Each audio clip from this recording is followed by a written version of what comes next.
स्वागत है आपका बी न्यूज नेशन में। मैं हूं शकील बागमारे बीजापुर कोरोना अपडेट के साथ।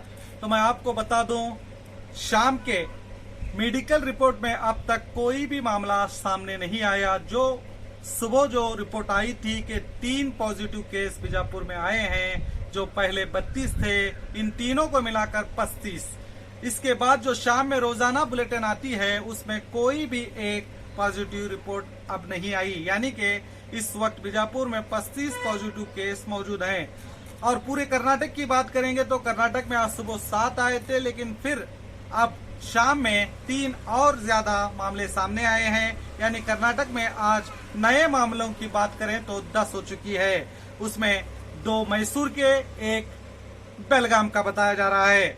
और कर्नाटक के कुल बात करेंगे तो 418 अब तक मामले आ चुके हैं और 17 लोगों की डेथ हो चुकी है और 129 लोग डिस्चार्ज हो चुके हैं।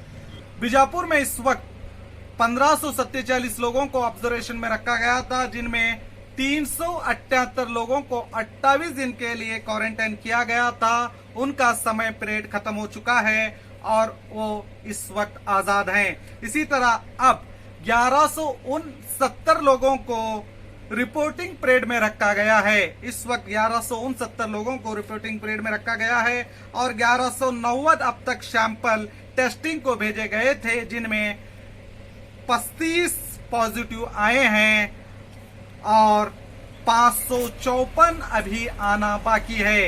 यानी कि आज की रिपोर्ट के मुताबिक अभी 554 टेस्टिंग पेंडिंग है जो आना बाकी है। और मैं आपको ये भी बता दूं, जो रेड जोन डिक्लेयर किया गया है, जहां पर सील डाउन किया गया है, उन लोगों के लिए एक चेतावनी प्रशासन ने दी है। अगर आप बिला वजह घर के बाहर आएंगे तो आपको क्वारंटाइन में रखा जाएगा। ये उन रेड जोन इलाकों को चेतावनी है। और साथ ही साथ जो बेवजह रास्ते में घूम रहे हैं उनके लिए भी एक चेतावनी बड़ी यह है कि उन्हें उनके गाड़ी के साथ अब उन्हें भी गिरफ्तार किया जाएगा। जो अब फिलहाल बीजापुर में तकरीबन 80 से 90 लोगों को पुलिस ने अपने तौर पर गिरफ्तार करके एक स्कूल में रखा है। तो देखते रहिए आपका अपना बी न्यूज नेशन।